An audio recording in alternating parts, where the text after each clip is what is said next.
Assalamualaikum warahmatullahi wabarakatuh. Salam dan bahagia.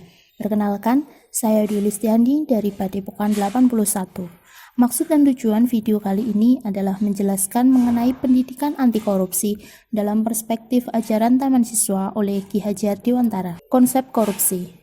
Korupsi merupakan suatu tindakan sosial menyimpang yang dengan sadar dan melawan hukum untuk memperkaya diri sendiri atau kelompok yang dapat merugikan hajat hidup orang banyak dan negara. Terdapat beberapa bentuk korupsi, yaitu sebagai tindakan melawan hukum untuk memperkaya diri sendiri atau orang lain yang mencakup penyuapan, konflik kepentingan, pemaksaan yang bersifat ekonomi, dan pemberian secara tidak sah. Terdapat beberapa alasan mengapa seseorang melakukan tindakan korupsi. Yang pertama, faktor politik. Faktor ini berkaitan erat dengan kekuasaan dan orang yang menjabat cenderung melakukan penyelewengan dengan jabatan tersebut. Yang kedua, faktor yuridis. Berkaitan dengan hukum seperti lemahnya sanksi hukuman bagi para koruptor sehingga hukum tidak mampu memberikan efek jera. Yang ketiga, faktor budaya. Korupsi merupakan peninggalan feodal yang kemudian menimbulkan benturan kesetiaan, yaitu antara kewajiban terhadap keluarga dan kewajiban terhadap negara. Hal ini berkaitan dengan kepribadian yang meliputi mental dan moral yang dimiliki oleh seseorang. Prinsip-prinsip anti korupsi. Yang pertama, akuntabilitas. Prinsip ini pada dasarnya dibuat supaya semua proses kebijakan dan langkah-langkah yang dijalankan oleh suatu lembaga dapat dipertanggungjawabkan secara baik. Yang kedua, transparansi. Prinsip yang mewajibkan semua proses kebijakan dilakukan secara terbuka sehingga segala bentuk penyimpangan dapat diketahui oleh publik. Yang ketiga, kewajaran.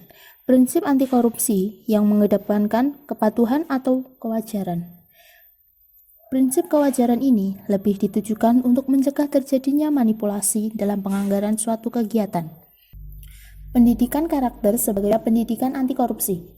Pendidikan karakter merupakan pendidikan yang berupaya untuk memberikan pengetahuan tentang hal baik, merasakan hal baik, dan melakukan tindakan kebaikan yang bertujuan untuk menumbuhkan kesadaran moralitas, pentingnya etika dan norma dalam kehidupan sehari-hari. Pendidikan anti korupsi merupakan upaya pembentukan sikap anti terhadap segala jenis korupsi atau menolak adanya tindakan korupsi. Upaya pendidikan karakter sebagai pendidikan anti korupsi salah satu strategi yang dirasa tepat. Konsep pendidikan karakter oleh Ki Hajar Dewantara dikenal dengan istilah tringo, ngerti, ngroso, dan kelakoni. Yang pertama, ngerti, yaitu mengerti atau mengetahui. Unsur pengertian moral adalah kesadaran moral, pengertian akan nilai, rasionalitas moral. Yang kedua, ngroso, yaitu ikut merasakan mengenai apa yang telah dimengerti setelah belajar tentang sesuatu. Yang ketiga, ngelakoni.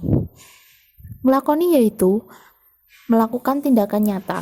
Merasa dan mengerti saja tidak cukup. Apa yang telah dimengerti dan dirasakan harus diaplikasikan dalam tindakan untuk membuktikan bahwa subjek belajar mau ngelakoni atau melakukan tindakan. Pendidikan anti korupsi dalam perspektif ajaran Ki Hajar Dewantara. Sebelum adanya istilah pendidikan anti korupsi, Ki Hajar Dewantara telah terlebih dahulu mengajarkan tentang bagaimana bersikap jujur sehingga memiliki sifat anti terhadap korupsi, antara lain Tripantangan, Tringo, Trihayu, Trien, Trilogi Kepemimpinan, dan Tripusat Pendidikan. Kesimpulan dari pemaparan di atas yaitu pendidikan anti korupsi dilakukan dalam upaya untuk mencegah tindakan anti korupsi yang merajalela yang dilakukan dengan mengedepankan prinsip akuntabilitas, transparansi, dan kewajaran. Pada dasarnya, upaya pendidikan anti korupsi bukanlah sesuatu yang baru di Indonesia. Bapak Pendidikan Indonesia yaitu Ki Hajar Dewantara telah sejak lama melakukan pendidikan anti korupsi melalui ajaran-ajarannya, antara lain yang pertama Tripantangan, yaitu pantang menyalahgunakan kekuasaan, keuangan, dan kesusilaan. Yang kedua, Tringo, ngerti, ngroso, dan kelakoni. Yang ketiga, Tripusat Pendidikan, yaitu keluarga, sekolah, dan masyarakat.